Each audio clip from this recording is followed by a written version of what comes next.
भारत में लॉकडाउन बढ़ाकर 31 मई कर दिया गया है। इस दौरान देश में घरेलू उड़ानों को शुरू करने का भी फैसला सरकार ने किया है। ये जानकारी दी है नागरिक उड्डयन मंत्री हरदीप सिंह पुरी ने। उनका कहना है कि सभी एयरपोर्ट और फ्लाइट सेवा देने वाली कंपनियों को स्पष्ट कर दिया गया है कि 25 तारीख तक वो तैयार रहें।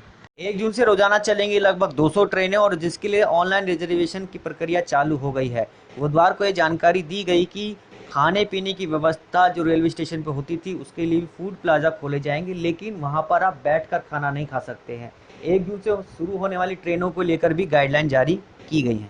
चलते चलते राजनीति की बात, उत्तर प्रदेश में इस बार देखने को मिली है बस पॉलिटिक्स, और इस मामले पे विपक्ष की नेता प्रियंका गांधी ने क्या कहा है वो सुनाते हैं आपको।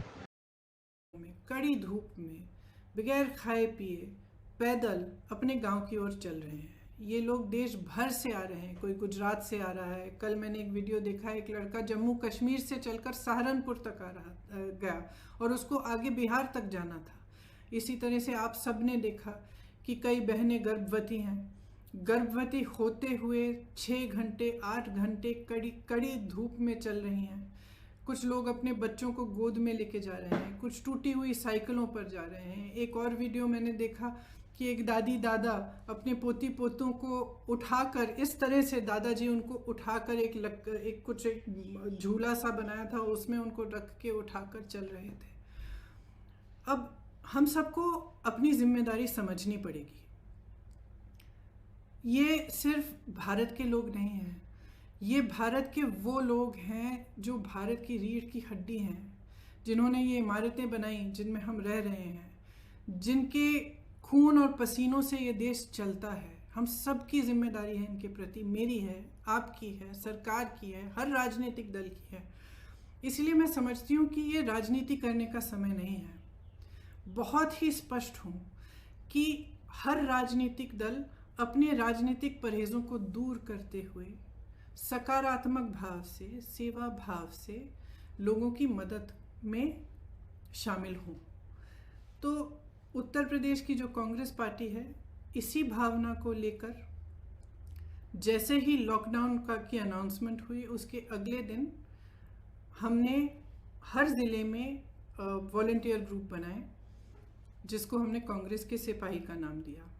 इन वॉलंटियर ग्रुप्स के ज़रिए हमने हेल्पलाइन जारी करी हर ज़िले में, और दिन रात हम खाना राशन बांटने का काम कर रहे हैं।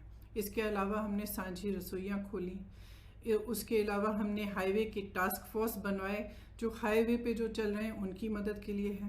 तो तमाम ऐसे कार्य हमारे बड़े से बड़े लीडर और हमारे ग्रामीण स्तर के कार्यकर्ता, हमारे ज़िला स्तर के कार्यकर्ता अपने ही साधनों से ये काम दिन रात कर रहे हैं। और इस काम के ज़रिए हमने अब तक 67 लाख लोगों की मदद की है। उसमें से 60 लाख के करीब उत्तर प्रदेश में ही हैं और 7 लाख लोग ऐसे हैं जो उत्तर प्रदेश के बाहर फंसे हुए थे, जिनको खाना राशन की ज़रूरत थी और जिनका वापस आने के लिए हम कोऑर्डिनेशन कर रहे हैं। हमारी एक सेंट्रल हेल्पलाइन भी है, उसके ज़रिए भी हम लगातार दिन रात कोऑर्डिनेशन करते हैं। तो हम मदद करना चाह रहे हैं।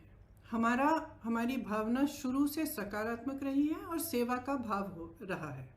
इसी भाव से हमने अपने सुझाव मुख्यमंत्री जी को दिए और सकारात्मक रूप से ही दिए कि देखिए, आपको ठीक लगे तो आप ये चीज़ें कर लीजिए। जहाँ जहाँ हमें लगा कि वो कुछ अच्छा कर रहे हैं, हमने उनकी तारीफ भी की, हमने उसका स्वागत किया, उन कदमों का स्वागत भी किया।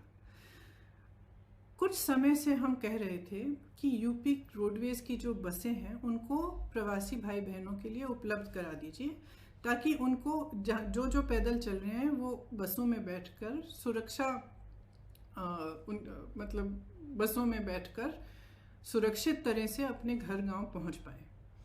तो हम काफ़ी समय से ये सुझाव दे रहे थे, ये मांग कर रहे थे। जब एक दिन कई हादसे हुए, कई एक्सीडेंट हुए और हमने देखा कि यूपी की रोडवेज की जो बसें हैं वो अभी भी सक्रिय नहीं हुई हैं, तो हमने एक मुख्यमंत्री जी को एक चिट्ठी लिखी कि हम 1000 बस को उपलब्ध करेंगे।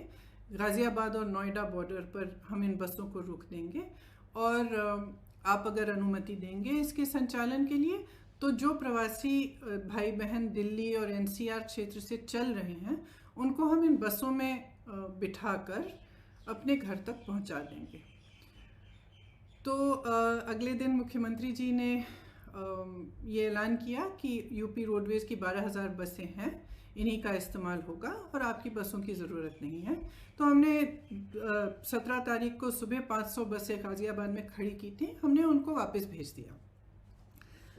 अगले दिन उनसे एक और चिट्ठी मिली कि आप अपनी लिस्ट दे दीजिए और 1000 बस की आप लिस्ट दे दीजिए, उसमें चालक का नाम होना चाहिए, परिचालक का नाम होना चाहिए, फिटनेस सर्टिफिकेट वगैरह सब कुछ आदि होना चाहिए, ये हमारे पास पहुंचा दीजिए। तो हमने उनको धन्यवाद दिया कि आपने हमें अनुमति दी है बसों को चलाने के लिए, आपको हम लिस्ट उपलब्ध कर देंगे। तो 4-5 घंटों बाद हमने वह लिस्ट उपलब्ध कर दी। फिर 11:30 बजे रात को उनसे एक और चिट्ठी मिली कि आप अपनी 1000 बसें लखनऊ पहुंचा दीजिए कल सुबह 10 बजे। तो इसमें हमने कहा कि देखिए, हमारी बसें खाली दिल्ली से लखनऊ जाएंगी। इन बसों का मकसद ही ये था कि गाज़ियाबाद और नोएडा से, एनसीआर क्षेत्र से जो चल के जा रहे हैं उनको हम बिठाकर उत्तर प्रदेश के गांव और ज़िलों में ले जाएं। तो इन बसों का लखनऊ तक खाली चलना तो पूरे मकसद को ही ख़त्म कर देता है। तो हमने उनसे ये सुझाव दिया कि देखिए, हम गाज़ियाबाद नोएडा में इन बसों को तैयार रख लेंगे, आप परमिट दे दीजिएगा। फिर ये पूरा राजनीतिक सिलसिला शुरू हुआ कि आप हमें परमिट दे रहे हैं, लिस्ट दे रहे हैं, लिस्ट में कुछ गलत नाम है, जो भी है। मैं इन चीज़ों में नहीं पढ़ना चाहती और मैं सरकार पर सवाल भी नहीं उठाना चाहती। अगर उस लिस्ट में कुछ ऐसे नंबर हैं जो गलत हैं, कोई बात नहीं, हम एक नई लिस्ट भी उनको दे सकते हैं। मैं सिर्फ ये कहना चाहती हूँ कि 17 तारीख को 500 बसें हमने गाज़ियाबाद बॉर्डर पे खड़ी की थी। अगर वो 500 बसें चली होती तो कम से कम 20,000 लोग घर सही सलामत पहुंच जाते।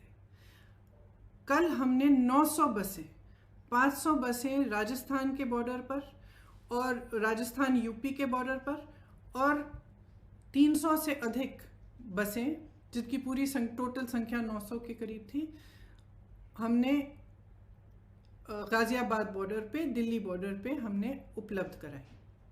अब अगर ये बसें चली होती तो कल 36,000 और आज 36,000 लोग अपने घर के लिए सही सलामत सुरक्षापूर्ण रवाना हो जाते। लेकिन हम इस राजनीतिक सिलसिले में उलझे रहे। उन्होंने कहा कि लिस्ट गलत है, कुछ ये हो रहा है, वो हो रहा है, बसें हमारी पहुंच गई हैं।